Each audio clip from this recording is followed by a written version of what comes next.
Daniel. Bonsoir. Oui, moi, je réponds à la question. La question de Philippe ce soir, c'est l'Afrique peut-elle se passer de la France? Ma réponse est oui. Un grand oui. L'Afrique peut se passer de la France.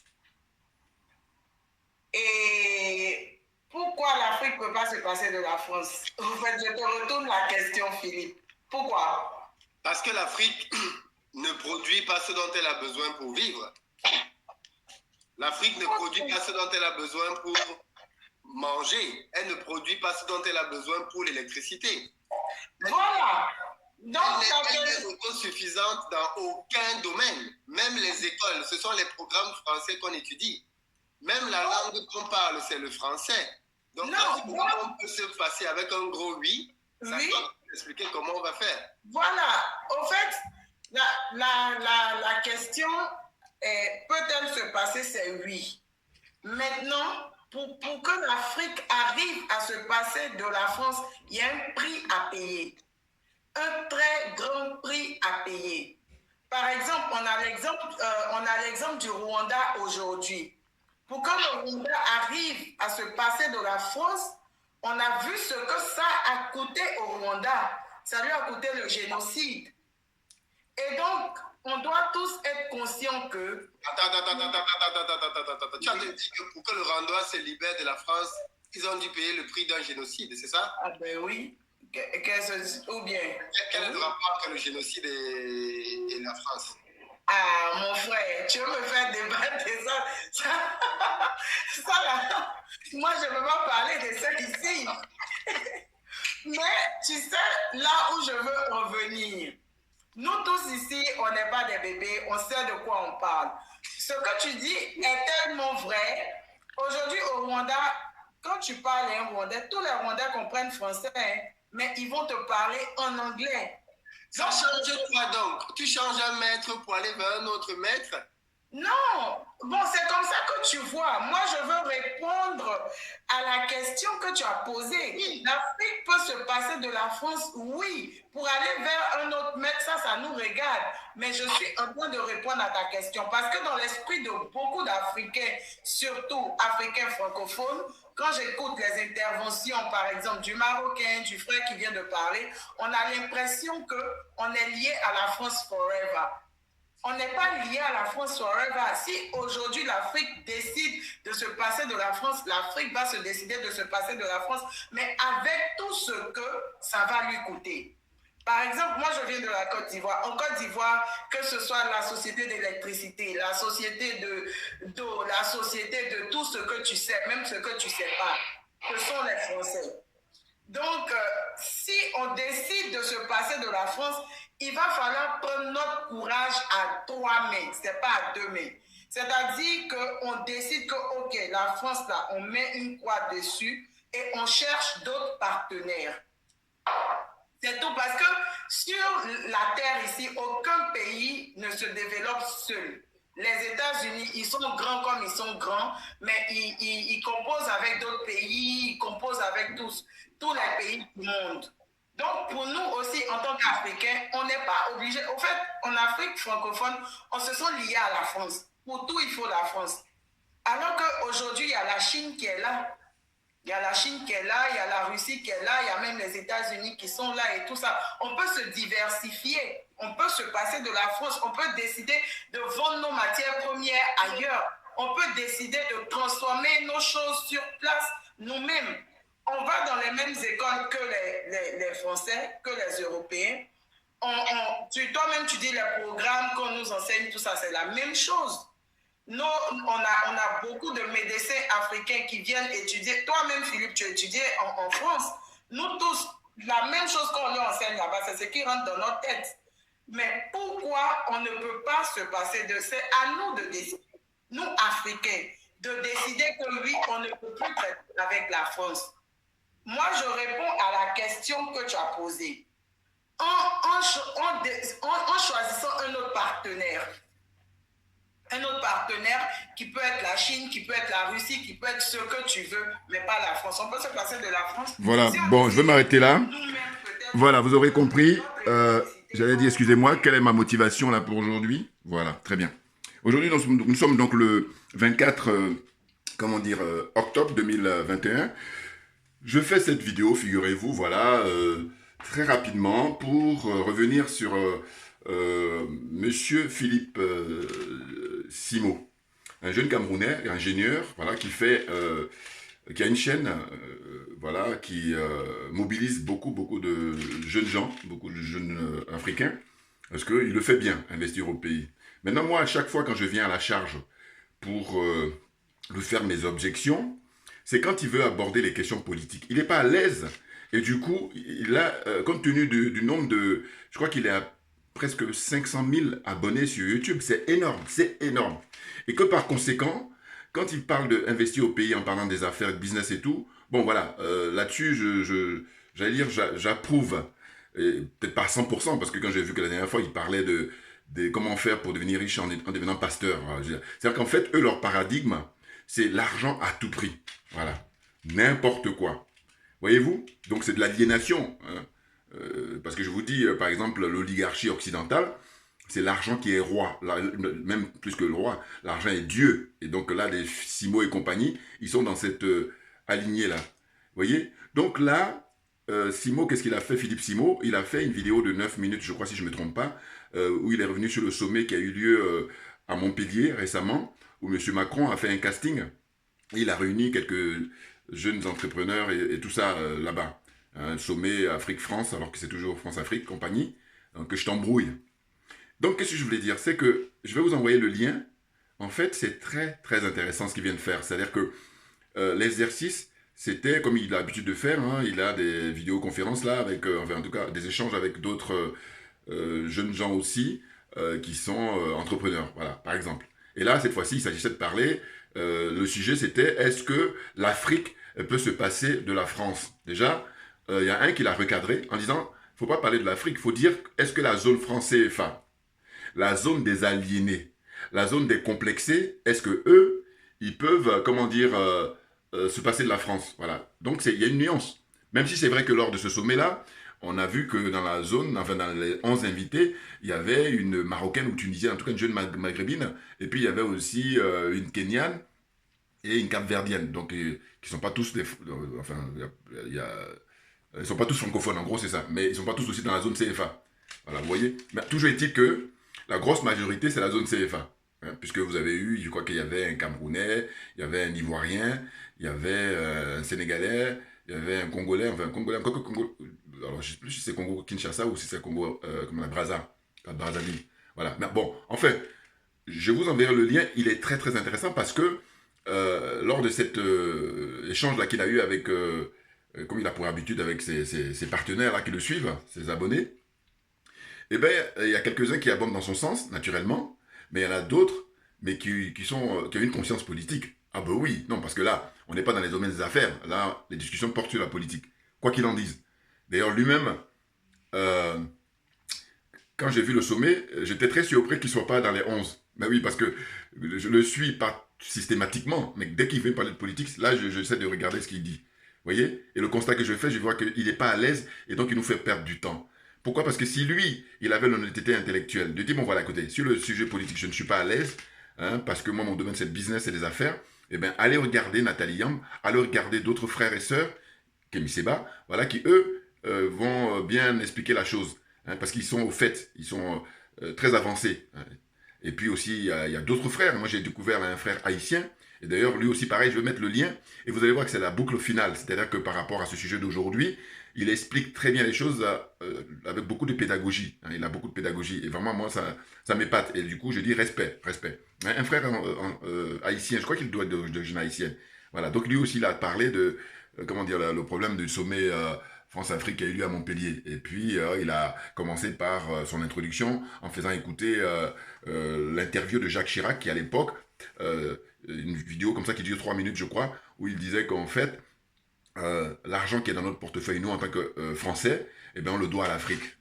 Et il faudrait en être reconnaissant et se montrer, faire preuve de justice. Pourquoi? Parce que, je résume, hein, il dit que dans les années à venir, si rien n'est fait, si c'est le statu quo, on risque d'être confronté à des pires convulsions. Parce que j'aime beaucoup l'expression qu'il a utilisée. Voilà. Et donc, quand Chirac fait cette interview, là, je crois que c'est 2001, si je ne me trompe pas, 2001, hein, voilà, en 2021, vous voyez, donc ça veut dire qu'il y a 20 ans. Eh bien, aujourd'hui, ce qu'on vit au Mali, ben, c'est ce qu'il décrivait Chirac. Alors, il ne s'agit pas de, comment dire, saluer Chirac, là, hein, non, non, parce que lui aussi, il a participé grandement à sa manière pour le pillage de l'Afrique, hein, quand on sait qu'à l'époque, il a été ministre de l'Agriculture, il a été Premier ministre, il a été maire de Paris, il a été président de la République, donc la totale. Voilà. Donc ce monsieur-là, hein, il a bien profité. Et puis ce qui aurait été intéressant, c'est que quand il était à la manœuvre, il faut maintenant faire le bilan, qu'est-ce qu'il a fait concrètement. Voilà, parce que sinon, il y a la théorie et la pratique. Voilà. Maintenant, je reviens à Philippe Simot. Eh bien, Philippe Simot, moi, sa vidéo de 9 minutes, j'ai fait un commentaire en lui disant quoi? En lui disant, écoutez, je vois que vous n'êtes pas à l'aise sur la question politique, mais donc lâchez l'affaire. Parce que là, avec le nombre de personnes, hein, beaucoup de jeunes qui vous suivent, mais là, vous les entraînez dans, comment on appelle ça, l'aliénation, dans le complexe et la corruption vis-à-vis de la France. Corruption morale et corruption matérielle. Voyez? Donc, c'est ce que je lui ai dit. Et je lui ai dit, pourtant, quand vous faites vos vidéos sur l'entrepreneuriat et tout ça, moi, je vous applaudis. Enfin, pas tous les sujets, mais en tout cas, la plupart des sujets, je trouve que vous le faites bien. Bon, parce que moi, je ne pourrais pas faire d'objection sur les affaires, parce que chacun son truc. Mais en revanche, vous permettez, en fait, juste pour venir nous emmerder, parce que vous êtes aliéné par la culture française. Parce que, finalement, quand je regardais au fil du temps, au début, je voulais décrocher, parce que je me suis dit, mais si c'est tous les gens qui sont d'accord avec lui, c'est pas la peine, parce qu'ils sont tous aliénés. Vous voyez, et quand je vous dis souvent, l'aliénation, il y en a qui sont aliénés à 100%, il y en a d'autres qui sont à 90, il y en a qui sont à 50, à 30, à 10, il y en a qui sont à 5, et il y en a qui... Nous, nos panafricains, on est à 0. Hein, voilà. Autant dire que la France nous redoute, et justement... Et donc Philippe Simot, il y en a même un qui lui a demandé pourquoi tu n'es pas là-bas au sommet? Parce que évidemment, quand tu le vois faire ses vidéos, il vante la France et tout ça, il a beaucoup d'admiration pour la France, et bien du coup, il devrait être au sommet. Mais au sommet, moi je ne suis pas du tout surpris, même si je disais que... D'ailleurs, oui, j'étais surpris de ne pas le voir là-bas. Pourquoi? Parce que je me dis, mais en même temps, je comprends, parce que je dis que eux, ils ont un casting, et Philippe Simot, quand bien même il a beaucoup d'admiration pour la France, il ne rentre pas dans le cadre, parce qu'eux, ils ont des trucs bien précis. Voyez-vous? Parce que tantôt, il veut jouer les kémites, en fait, bon, il essaie de ratisser large, mais tu fais n'importe quoi, Philippe Simot. Et vous savez que la première fois que j'ai commencé à m'intéresser à lui, c'est quand il a abordé le franc CFA. Et là, il disait n'importe quoi. Et du coup, j'ai fait une vidéo de réplique. Et bien, figurez-vous que il y en a un de ses abonnés qui a dit oui, si tu as des échanges avec lui, il va te faire une bouchée. Je dis ben, je suis très disponible. Je suis disponible à pouvoir échanger avec lui. Alors finalement, comme il y avait beaucoup d'abonnés qui insistaient là-dessus, eh ben, il a essayé de me contacter, puis moi j'ai dit, ben, bingo. Et on a fixé, si on prend les archives, on va voir que finalement il a renoncé. Alors peut-être que, comme on dit, la nuit porte conseil, il a dû se dire, non, le terrain politique, le mec va me démonter, ou alors des amis à lui lui donner des conseils. Enfin, j'en sais rien. En tous les cas, il a finalement décliné cette rencontre-là qu'on devait avoir en échange comme ça. Et puis chacun apporte ses arguments et je crois qu'il ne pourra pas faire le poids parce que moi, ce qui m'a beaucoup plu, c'est que dans ses invités, eh ben, finalement, il y a des jeunes gens très, très brillants. Ah ben oui, là, c'est un plaisir. Et du coup, je me dis même que, écoutez, je vais essayer là, je vais faire l'expérience. C'est-à-dire que, comme je parle ma langue maternelle, enfin la langue du pays, je vais dire par exemple, on dit dans ma langue, moi, non, pour des raisons de sécurité, je vais quand même garder. Voilà. Mais bon, là aussi, je tiens à dire que je parle ma langue du pays. Hein, c'est-à-dire, à Côte d'Ivoire, il y a plus de 66 ethnies, donc voilà, j'ai mon ethnie. Voilà. Mais en tous les cas, ces jeunes gens-là, pour les encourager, hein, félicitations, voilà. Au lieu de dire félicitations en français, je voulais le dire dans ma langue, mais je me garde pour des raisons de sécurité. Bon. Enfin, bon, bref. Donc, ils ont bien expliqué, c'est-à-dire que vous commencez par les deux premières jeunes femmes qui ont une conscience politique, et là, ce que je vous ai montré tout à l'heure, les 5 minutes, elle lui dit, mais prends l'expérience du Rwanda. Les Rwandais, ils sont montrés indépendants vis-à-vis de la France, puisque quand il y a eu le problème là-bas chez eux, l'histoire des génocides là, dont la France est responsable, numéro 1, j'insiste, hein, j'allais dire, n'en déplaise à un certain Charles Nana, le journaliste d'investigation camerounais, voilà, parce que lui, il fait partie aussi des numéros 1 à assurer la défense. C'est le meilleur avocat de la France pour la question du Rwanda, n'importe quoi. Pour moi, je le dis, ce gars-là, il a eu un deal avec la France. Ça me paraît clair. Ah oui.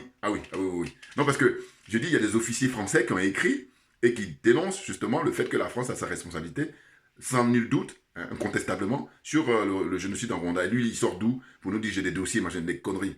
Franchement, vous voyez, c'est ça que je dis. Je dis plus comment on appelle ça, les diplômés, je dis maintenant les lobotomisés. Voilà, un autre lobotomisé qui fait le malin. Bon, cela dit, pourtant, il y a des fois où je vais approuver parce que quand il écrit des bouquins sur comment le président Gbagbo a été renversé et tout, ou même dans certaines de ses interviews, j'aime beaucoup. Mais la question Rwanda, je vous dis, je lui donne 0 parce que je dis, il a eu un deal avec l'État français. Ça me paraît évident. Et ça, c'est en cogitant un petit peu. Hein, parce que je voyais là, je cherche, parce que je dis mon bon sens. Bon, pour en revenir à Philippe Simo, je dis, bon, j'espère que cette émission-là, justement, j'espère que, eh ben, il va plus faire le malin sur le terrain politique. Parce que là, tous les gens qu'il a pu inviter, qui avaient la conscience politique, parmi eux, je ne sais pas, ils étaient une dizaine, ou je ne sais pas, 8 ou 10, eh ben, ceux qui avaient la conscience politique, mais ils s'exprimaient, mais très bien. Il y en a même un qui a écrit des bouquins, et ils expliquaient tout. Mais c'est très très bien. Je vous dis, franchement, quand je vois ça, je dis, bon voilà, moi j'ai rien à dire. Enfin, au sens où, si tous ces invités étaient dans le même état d'esprit que lui, je dis, mais non, dans ce cas-là, fais un face-à-face, un truc, un isidore avec moi, tu vas voir ce que je vais te donner comme argument. Parce que je dis, nous autres, panafricains, le combat que nous sommes en train de mener, nous sommes en train de débroussailler d'une certaine façon. Et quand tout sera nickel, quand tout sera vraiment praticable, là, vous allez la ramener avec vos costumes cravates, je dis les carnavals. Voilà. Hein. Je dis ça parce que la plupart des lobotomisés, là, très souvent, voilà, ils sont en costume cravate, l'aliénation la plus totale. Hein. Bon, enfin bon, bref. Donc, ce que je voulais dire par rapport à ça, c'est de dire que Simo, c'est plus fort que lui. Il va parler, comment dire, d'investir au pays, du business et tout. Et puis, par moment, il va revenir sur la politique. Bon, alors il dit qu'il est sollicité par, comment dire, ses abonnés, mais rien ne l'empêche de leur dire honnêtement, écoutez, il y a des frères très qualifiés, surtout qu'on a l'heure d'Internet, et bien ces frères-là, je vous encourage à aller les regarder, frères et sœurs, qui eux sont très qualifiés, ils sont avertis. Comme ça, on avance, parce que chacun essaie de reconnaître dans ce cas-là, quelles sont les qualités des uns et des autres. Vous voyez? Je veux dire, par exemple, que moi, certains pourront dire peut-être que je jalouse le score qu'il a, alors que non, pour jalouser, il aurait fallu que je dise nul tout ce qu'il fait, alors que je dis non, quand il fait investir au pays, je dis bravo. Voilà, ça dépend des sujets qu'il aborde là aussi, parce que quand il parle des pasteurs, je dis non. Attends, là, ça veut dire que tout est bon pour avoir de l'argent. Ça, c'est votre paradigme, ça. N'importe quoi. Vous vous rendez compte? C'est incroyable. Donc, je dis que c'est pas la question de score qui réalise. Ce que je dis simplement, c'est si tu es à l'aise dans un truc, aborde-le, mais si tu n'es pas à l'aise, laisse tomber, parce qu'il y a des gens qui le font bien. Et moi, en tout cas, c'est ce que je tiens à faire très souvent, si vous l'avez remarqué. Maintenant, je dis que lui, en revanche, il ne pourra pas dire à ses abonnés de regarder une Nathalie Yan, de regarder Kémy Séba ou de regarder un autre frère là, haïtien dont je vous parle, puis d'autres encore. Ou moi, par exemple, bon, sachant que moi, c'est vrai que je ne suis pas un diplômé, mais en revanche, je dis toujours que si on fait un concours d'honnêteté, eh ben, la bataille va être serrée. Pour certains, puis il y en a d'autres qui sont même disqualifiés dès le premier tour. Voilà, parce que quand on est corrompu, pour moi, tu es déjà disqualifié. Or, la plupart du temps, Simo, il peut dire ce qu'il veut, il est corrompu moralement. Vous voyez? Parce que, au fond, dans les discussions, quand il dit est-ce que l'Afrique peut se passer de la comment on appelle ça, de la France, mais pourquoi tu prends un continent de 54 pays ou 55, hein? Bon, on va convenir de 54, mais des fois j'ai l'impression qu'il y a 55 pays, en tout cas c'est ce qu'ils disent. Donc voilà, donc habituellement, bon, ce qui revient souvent c'est 54 en tout cas. Donc 54 pays, et puis si tu enlèves la zone CFA, mais il reste encore une trentaine de pays, voyez-vous? Et que par conséquent, comment ça se fait que la zone CFA, tu estimes que c'est toute l'Afrique? Alors évidemment, tu es dans justement le paradigme de la France, parce que la France, elle, ce qu'elle veut élargir, et ça c'est connu maintenant de tout le monde, puisque vous voyez l'histoire du franc CFA. Elle estime que là, ce qu'elle a depuis 1945, c'est pas assez. Elle va aller maintenant chercher. Bon, elle a déjà, vous vous rendez compte de la prouesse qu'elle a réalisée. Intégrer la Guinée équatoriale dans la zone CFA, qui est une ancienne colonie, comment dire, espagnole plutôt, et puis Guinée-Bissau, qui est portugais. Et donc, ils ont intégré, ils sont tous les deux dans le CFA. Et je vous dis souvent, ça me revient parce que je me dis, mais là, c'est la démonstration que la France, si ça ne dépendait que d'elle, elle prendrait toute l'Afrique pour elle toute seule. Alors, vous me direz, en Amérique latine, l'Espagne avait pris, mais l'Espagne n'a pas de base militaire dans les pays d'Amérique latine. Alors, c'est vrai que, par exemple, il y a le Brésil qui fait exception, même si c'est vrai que le Brésil, c'est un pays continent, mais c'est vrai que tout le reste, c'est Espagne. Mais là, il n'y a pas de base militaire, il y a les monnaies, ce n'est pas les monnaies espagnoles. D'ailleurs, c'est l'euro, maintenant. Bon, mais il n'y a pas l'euro là-bas, en Amérique latine. Oh, en Afrique, la France, elle toute seule, comme elle nous considère comme rien, hein, à vrai dire, on n'est rien pour eux. Je parle de l'oligarchie, je parle de la classe dirigeante, hein, les racistes, là, je parle des impérialistes, les colons, là, hein, qui vivent hors du temps, des gros fainéants. Hein. Ce sont leurs aïeux qui ont bien bossé. Quand je dis bien bossé, bon, évidemment, il ne s'agit pas de cautionner ce qu'ils ont fait, mais c'est de constater une réalité. Mais oui, parce que la France d'aujourd'hui, hein, le fait qu'elle ait la domination sur les pays africains, mais ça vient des gens qui ont bossé au 16e, 17e, 18e et 19e, 20e siècle. Si on peut s'arrêter là. Hein. Encore que, faut voir. Bon. 20e siècle, on va s'arrêter là. Mais sinon, là, depuis le 21e, non, non. Là, c'est des pantouflards, c'est des gens qui passent leur temps à avoir la grande gueule alors qu'ils n'ont rien. Hein. Parce que quand demain, la zone CFA, à commencer là par le Mali, par la République centrafricaine, et puis les autres qui vont suivre, vous allez voir ici, mais ce sont eux qui vont prendre la mer. Quand je dis prendre la mer, au sens où ce que vivent les pays africains depuis des décennies, à faire que la Méditerranée est devenue un cimetière pour les Africains, et je dis dans l'indifférence générale, ça me met hors de moi. Et c'est un euphémisme quand je le dis comme ça. Vous comprenez? Voilà. Donc Philippe Simo, il faut qu'il arrête, et puis je dis les gens qui le connaissent, balancez-lui ma vidéo. Et puis dites-lui qu'il... bon, je crois que, franchement, là, pour le coup, je lui dis merci pour ce qu'il a fait là. Mais en espérant qu'il aura tiré la leçon. Parce qu'il nous fatigue à revenir, je veux dire, d'ici 15 jours, d'ici un mois ou d'ici un trimestre. Non, il y a juste à revisionner cette émission-là, qui est de très bonne facture, qui est de qualité. Parce que les intervenants, ils avaient des arguments qui tiennent. Ils sont très intelligents. Hein. Il y en a même un qui a dit ouvertement, il dit, mais moi, au niveau économique, je ne suis pas à l'aise. Par contre, je ne parle pas la politique, là, ça m'intéresse. Et effectivement, quand il donne des explications, il donne des informations, il donne des arguments, mais ça tient très, très bien. Parce que tu vois qu'effectivement, il est averti, il est informé. Et il y en a même qui était un autre qui était plus loin et qui a parlé du fait que le paradigme pour le 21e siècle pour l'Afrique et les siècles à venir, c'est se retrouver lui-même, puisqu'il a été perdu. Hein. Mais bien entendu, et je vous dis où il m'a surpris, c'est qu'il a même évoqué la question des usines P3 et P4. Alors là, je dis, là, j'étais aux anges. Mais oui, alors je vous explique rapidement. Les usines P3 et P4, là, ce sont des usines, en fait. On dit usines, mais en fait, c'est des trucs, laboratoires, voilà, par exemple, qui sont gardés par l'armée. Donc, autant vous dire que c'est là-bas qu'ils fabriquent les virus. Voilà, par exemple. Par exemple. Mais c'est très, très important parce que j'ai déjà fait des vidéos où j'ai expliqué que monsieur Guy Alovor, hein, si je ne me trompe pas, voilà, un médecin togolais, il a fait des vidéos en 2015 où il a bien expliqué. Hein, là aussi pareil, Guy Alovor, cherchez sur YouTube, vous allez voir les conférences qu'il a fait là-dessus. C'est très très bien. Bon, donc pour revenir à ce monsieur-là, comment on appelle ça, Philippe Simo, camerounais, hein, et puis qui, comment dire, a travaillé, j'ai regardé un petit peu, paraît-il qu'il a travaillé à l'époque chez EDF et puis chez Suez, enfin Suez, non, Areva, que dis-je, voilà, chez Areva. Et puis après, il a décidé de tout fermer, puis rentrer au pays, investir, tout ça. Bon. Mais il le fait bien dans son truc là, dans sa petite structure qu'il a créée. Mais souvent, je dis, tout ce qui est question politique, laisse tomber. Alors qu'en réalité, c'est vraiment l'aliénation qui fait qu'il y arrive pas, alors qu'il pourrait, puisqu'il est ingénieur. Donc il a un certain niveau. Il faut juste maintenant aller vérifier les contrats secrets que la France a signés hein, depuis des décennies avec comment dire, les pays africains. Il faut les lire. Faut en prendre connaissance. Ou alors, le comble, ou le pire en tout cas, c'est ceux qui en ont connaissance, mais quand même qui font comme si de rien n'était. Mais là, c'est la totale. Eh oui. C'est-à-dire que eux, c'est du cynisme, c'est l'aliénation, c'est le complexe, puis la corruption, en fait, c'est la totale habituelle que je dis, quoi. Non, parce que celui qui ne sait pas du tout, on peut comprendre. Mais en même temps, aujourd'hui, comme on a l'heure des réseaux sociaux, on a l'heure d'Internet, mais je vous dis, il n'y a plus d'indulgence à avoir, hormis les gens qui ne savent pas ni lire ni écrire.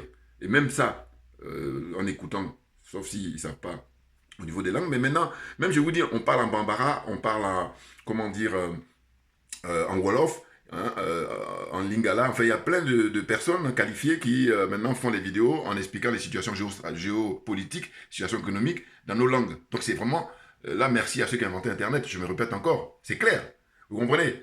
Voilà, là, je suis en t-shirt là, donc bon, je crois que je vais m'efforcer, hein, on va dire courant novembre, je vais annoncer pour le tirage de t-shirts, je vais sortir pour l'instant une centaine, et puis je vais proposer à ceux que ça intéresse. Voilà, je vous donne l'information aujourd'hui, parce que j'ai prospecté, puis j'ai vu, comment dire, un fabricant là qui me fait des prix voilà, qui sont raisonnables. Voilà, parce que moi je ne suis pas forcément dans un gros business, c'est simplement que le prix que vous allez payer, ça sera pour aller produire d'autres. Voilà, parce que moi je suis plus dans l'engagement pour sensibiliser. Et c'est pas mon fort, tout ce qui est business. On est d'accord. Voilà, là, je reconnais, je le dis. C'est pour ça que je dénonce à chaque fois l'attitude de Philippe Simo qui vient sur un terrain qu'il ne maîtrise pas. Donc il vient, je vous dis, pour influencer tous ceux qui le suivent, qui sont très très nombreux, les jeunes générations. Et du coup, tu te dis, mais si lui il a cet état d'esprit-là, et puis alors que ceux qui l'admirent, enfin, qui le suivent très régulièrement, mais ils vont plonger dedans. Voilà, sinon on ne pourrait pas parler d'influenceurs. C'est ça. Vous comprenez? Alors, j'espère que vous avez compris le sens de ma vidéo d'aujourd'hui. Et je tenais à la faire parce que quand j'ai vu ça, je me suis dit, mais non, mais il recommence. Vous voyez? Bon. Et effectivement, pour le sommet comment on appelle, à Montpellier, mais il en rêve. Il en rêvait. Maintenant, c'est passé, mais il rêve toujours. Parce que c'est en lui. Hein. C'est-à-dire que c'est quelqu'un qui admire Macron. Vous voyez? Bon, je vous dis, c'est une question de paradigme. Et lui, et puis les gens qui pensent comme lui, eh bien, dans un paradigme, c'est l'argent qui est Dieu. Voilà. L'argent à tout prix. Mais non, l'argent n'est pas Dieu. Et d'ailleurs, je vais terminer sur une citation de Monsieur Aimé Césaire, qui à l'époque, quand il a quitté le Parti communiste, il a rendu sa carte, il termine, c'est quelque chose qu'il avait écrit, et qui disait que il veut que l'homme soit, enfin, le communisme soit au service de l'homme. Voilà. Et donc moi, quand je fais le parallèle, je vais dire à Philippe Simot, ben, il faudrait que l'argent soit au service de l'homme, et non pas le contraire. Parce que vous autres, c'est ça qui vous fatigue, c'est ça qui vous perturbe, c'est ça qui vous allie, qui vous rentre dans l'aliénation. Vous comprenez? Voilà, partagez ma vidéo au maximum. Je suis Djoubian sur le net et puis accessoirement spécialiste de la France. Voilà, donc justement quand il parle de la politique française, bon mais faites-moi signe, je vais vous dire. Je vous dis Mélenchon, qui encore? Arnaud Montebourg, qui encore? Monsieur Asselineau, qui encore? Hein? Marine Le Pen, qui encore? Valérie Pécresse, qui encore? Donnez-moi le nom tout de suite, je vais vous dire hein, quel est son pédigré, quelle est sa motivation, sachant que je vous dis, c'est tellement facile, je vous résume toujours, je dis que l'oligarchie en France tient tout le monde, et que par conséquent, tout ce qu'ils font là, c'est du manège, et ce que je me dis, dans quelques décennies, j'espère, en tout cas, si ça reste, hein, les images là, vous allez voir que moi, on me donnera raison, parce que là, je ne suis pas le seul à le savoir ou à le dire, mais simplement, il faut insister, moi j'insiste, je dis que l'oligarchie en France, ils sont tenus. Et c'est la raison pour laquelle, quand je dis tenus, je dis ils sont corrompus, hein, évidemment. Ah oui. Et donc l'oligarchie a l'agenda de tout le monde. Hein, a de très très rares exceptions. Et du coup, ben, l'oligarchie s'amuse avec eux. Et eux, ils le savent aussi. C'est pour ça qu'ils ne la ramènent pas. On est d'accord. On est d'accord. Voilà. Donc c'est une république bananière et que par conséquent, les pays africains viennent après. Parce que je dis toujours que si on compare la France avec les pays africains, évidemment que la France est en tête. Parce que c'est une république bananière. Mais par contre, si on essaie de comparer la France avec les pays qui ont la même expérience démocratique qu'elle, enfin au sens de pays européens, voilà, on va rester en Europe. Eh bien la France n'est même pas qualifiée. Elle est disqualifiée parce que les basiques n'y sont pas. Alors quand je répète ça à chaque fois, j'espère que beaucoup de gens ont compris. Voilà. Merci à vous pour votre attention et puis à très bientôt. Merci bien.